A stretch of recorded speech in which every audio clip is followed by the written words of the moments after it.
Thomas Isidore Noël Sankara, né le 21 décembre 1949 à Yako, Haute-Volta, mort assassiné le 15 octobre 1987 à Ouagadougou, Burkina Faso, d'un père peul originaire de Sidiouaga, dans le département de Bokin, dans la province du Passoré, et d'une mère Moussi, grandi entre valeurs militaires et religiosité.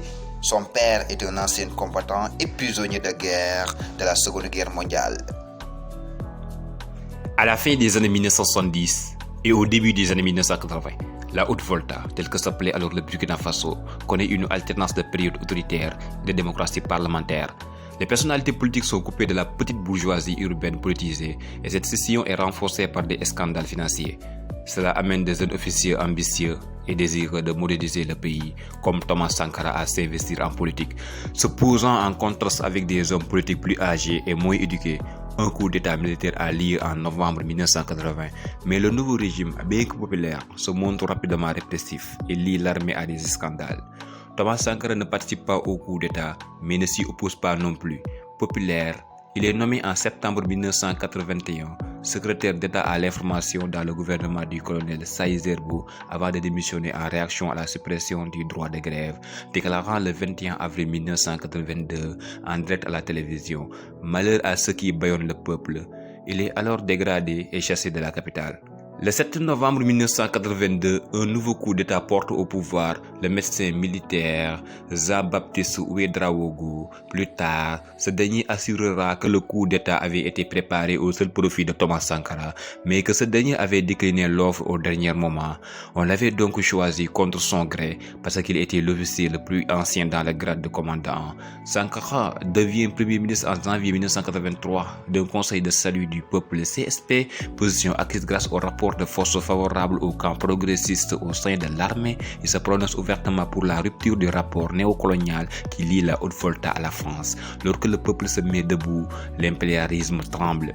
L'impérialisme qui nous regarde est inquiet, il tremble. L'impérialisme tremble, il tremble parce qu'ici à Ouagadougou, nous allons l'enterrer. Il poursuit sur cette ligne en invitant en avril le dirigeant libyen Muammar Kadhafi. Le 17 mai, il est limogé et mis en résidence surveillée, peut-être sous la pression de la France. Les dépenses de fonctionnement diminuent pour renforcer l'investissement. Les salaires sont ponctionnés de 5 à 12%, mais les loyers sont déclarés gratuits pendant un an.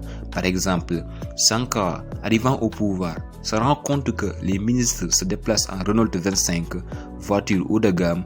Il décide alors que désormais les ministres utiliseront une Renault 5 et ainsi montreront l'exemple. Le nouveau régime vise à développer une économie ne dépendant plus de l'aide extérieure que Thomas Sankara décrit ainsi. Ces aides alimentaires qui installent dans nos esprits des réflexes de mendiants, de cité, nous n'en voulons vraiment plus. Il faut produire plus parce qu'il est normal que celui qui vous donne à manger vous dicte également ses volontés. Les importations de fruits et légumes sont interdites afin d'inciter les commerçants à se fournir dans les zones de production situées dans le sud-ouest du Burkina Faso. Cela est favorisé par la mise en place de nouveaux circuits de distribution et d'une chaîne nationale de magasins. Les CDR permettent aussi aux salariés d'acheter des produits depuis leur lieu de travail. En 1986, le Burkina Faso atteint son objectif de 2 repas et de 10 litres d'eau par jour et par personne. Le rapporteur spécial pour le droit à l'alimentation pour les Nations Unies déclare au sujet de Sankara: il a vaincu la faim, il a fait que le Burkina, en 4 ans, est devenu alimentaire autosuffisant.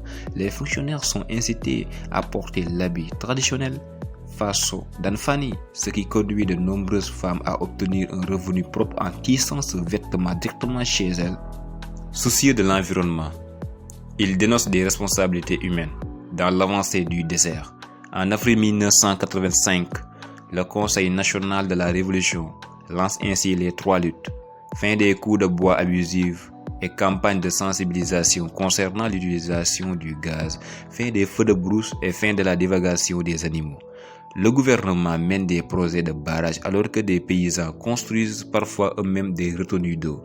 Thomas Sankara critique également le manque d'aide de la France, dont les entreprises bénéficient pourtant en majorité des marchés liés aux grands travaux. Symboliquement, une journée du marché au masculin est instaurée pour sensibiliser au partage des tâches ménagères, Thomas Sankara avance aussi l'idée d'un salaire vital prélevé à la source d'une partie du salaire de l'époux pour le reverser à l'épouse. Il met fin à la dot et au lévirat qu'il considère comme une marchandisation des femmes. Il met aussi un terme au mariage forcé en instaurant un âge légal, interdit l'excision et tente de s'opposer à la prostitution et à la polygamie. Au niveau international, il critique les injustices de la mondialisation, le système financier, l'importance du Fonds monétaire international et de la Banque mondiale et le poids de la dette des pays du tiers-monde. Le Burkina Faso ne contracte ainsi pas de prêt avec le FMI dont il rejette les conditions. Thomas Sankara considère en effet ce système comme un moyen de reconquête savamment organisé de l'Afrique pour que sa croissance et son développement obéissent à des paliers, à des normes qui nous sont totalement étrangères.